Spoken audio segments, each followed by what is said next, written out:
The stepper device is found within the modulation section of the sampler, and at first glance performs a pretty simple function.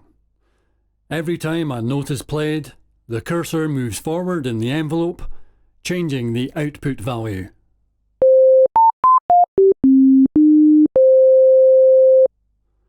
However, there's actually a lot more control available to you than it initially appears.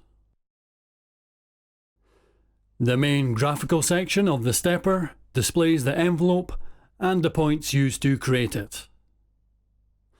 The length parameter underneath sets the number of steps that make up the envelope in a range from 1 to 256.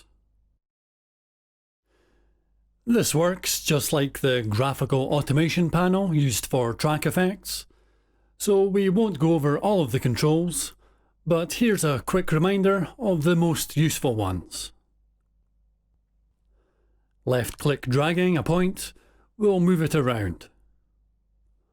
Holding down left control will display the current value of a point and also lock it in place horizontally when you move it, allowing you to fine-tune its value vertically. Double-clicking on an empty step will create a new point, while double-clicking on an existing point will remove it. For even more editing options in a larger workspace, hit this button to open the external editor.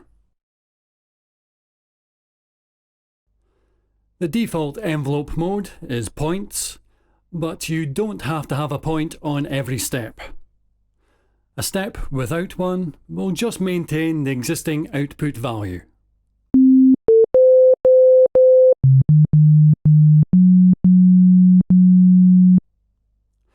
Conversely, lines or curves mode can cast an envelope line across a range of empty steps, placing multiple different values onto them.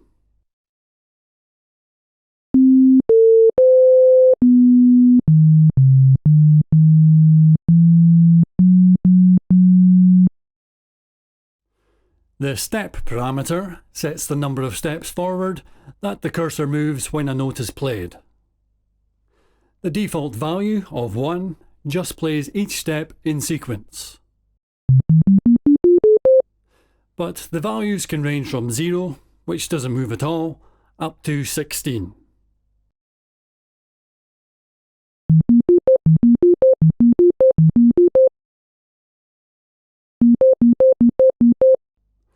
There's also a hidden option below 0 that causes a step to be selected at random.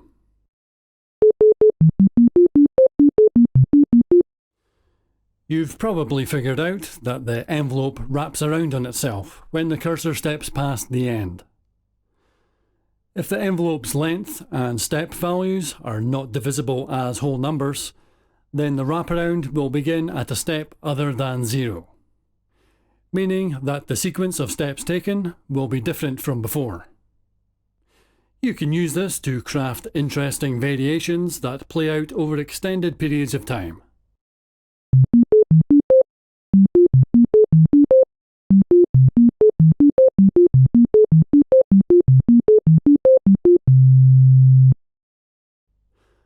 Another tool to break the sequence is the reset button.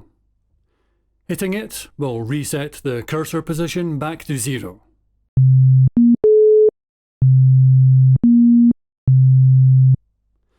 In addition, you can automate the reset with a macro and move the cursor to a specific step.